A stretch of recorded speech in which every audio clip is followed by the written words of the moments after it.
Sela, dan ini Fenomena Cafe. Yuk kita lihat-lihat ke atas.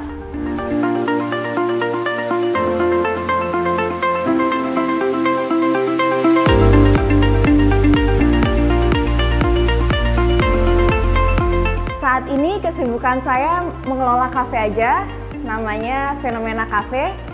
Dan sekarang lagi proses ekspansi ke lantai 2.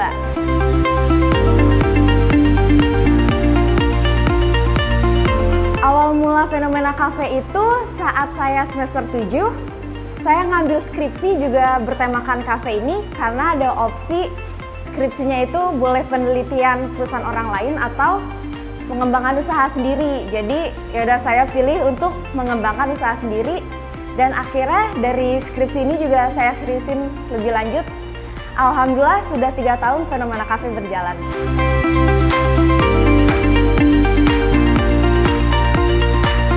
Ciri khas Fenomena Cafe sendiri, karena sebelumnya sudah ada sport hall, jadi di belakang kafe ada arena gor untuk olahraga bela diri, taekwondo, MMA, silat. Jadi kafenya ngikut temanya. Tema sport.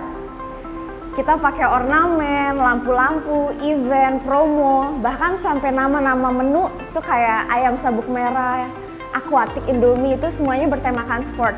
Tujuannya apa? Untuk mengingatkan kembali pentingnya olahraga gitu.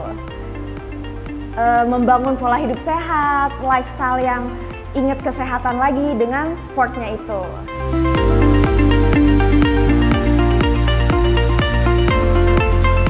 Jadi sebelum membangun Fenomena Cafe, saya sempat kerja selama 3 bulan di kafe orang lain.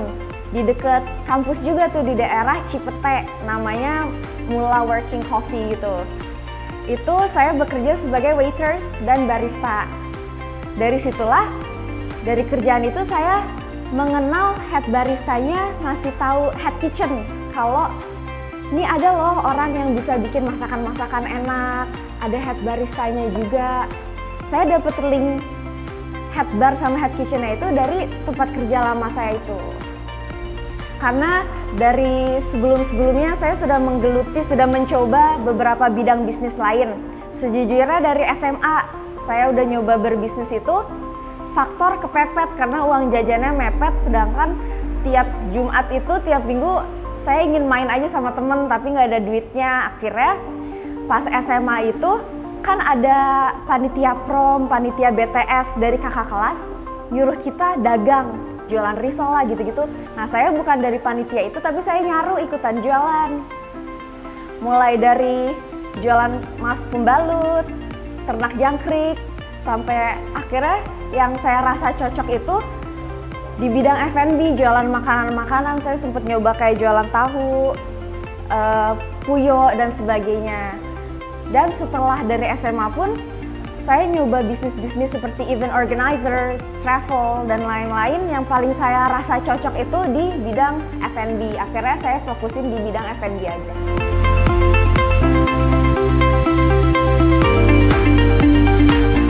Menurut saya tantangan paling beratnya itu mengelola SDM sih. Karena gimana pun juga nyatuin berbagai kepala dari background yang berbeda gitu.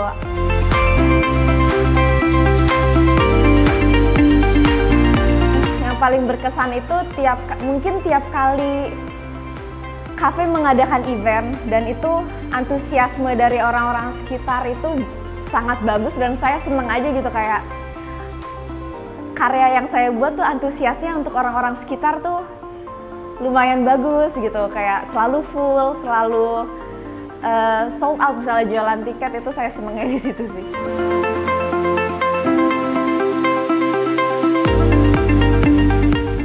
Ilmu dari ISQ Business School, ini saya sejujurnya aja sebenarnya yang nyangkut di kepala itu mungkin nggak nyampe 50%. Tapi ada beberapa part yang nyangkut dan itu sangat berdampak untuk kedepannya. Malah di mata kuliah yang saya sepelekan dulu. Contohnya, maaf, kelasnya Bunda Feni. Itu yang menurut saya, mata kuliah pembangunan karakter kayak main-main banget, kayak di kampus lain tuh nggak ada kan. Mata kuliah pengembangan karakter pemikiran kita, gimana kita bereaksi terhadap lingkungan sekitar itu malah yang jauh lebih penting dibanding ilmu-ilmu formal kayak maaf keuangan kayak gitu-gitu tuh. Itu bisa berjalan, bisa kita pelajari sambil jalan gitu. Cuman hal-hal yang di luar ekspektasi tuh malah gimana ngadepin karyawan, gimana kita harus sabar, tiba-tiba diomelin tamu dan sebagainya, itu malah di kelas-kelasnya Bunda Feni kalau buat saya.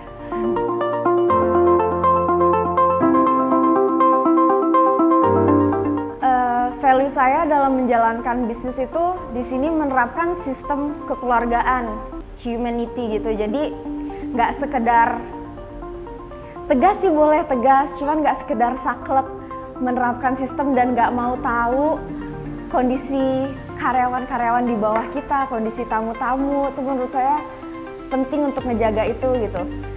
Jadi nggak semata-mata nyari profit lah, karena emang di Islam sendiri tujuannya itu disuruhnya nyari rezeki, dan rezeki itu nggak selalu berbentuk duit gitu. Rezeki bisa dalam bentuk kesenangan batin, ketenangan batin. Jadi menurut saya penting untuk memperhatikan aspek humanity, kekeluargaan kayak gitu.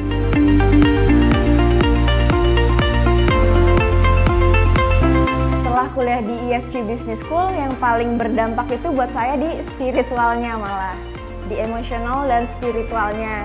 Karena yang sebelumnya saya cuek masalah kedua aspek ini, jadi paham pentingnya emotional dan spiritual quotient-nya itu.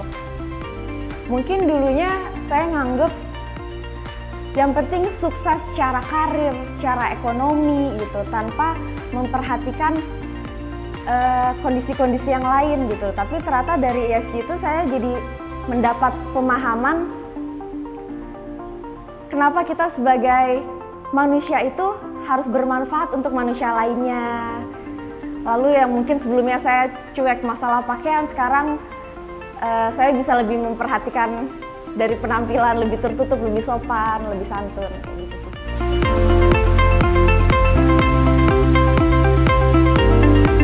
Sebagai alumni ESQ Business School, saya berharap bisa berkontribusi di ekonomi negara. Saya ingin menciptakan lapangan kerja sebanyak-banyaknya. Target saya setelah dari sini, kalau ini sudah maksimal grafiknya, mungkin saya punya mimpi untuk membuka di cabang-cabang lainnya gitu. Jadi target saya untuk membuka lapangan kerja sebanyak-banyaknya.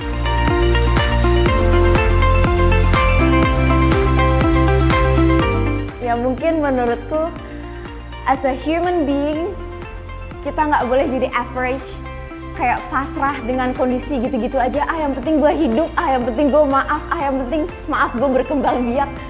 Menurutku sebagai manusia, kita punya value yang lebih dari itu gitu. Harus bisa maksimalin potensi diri.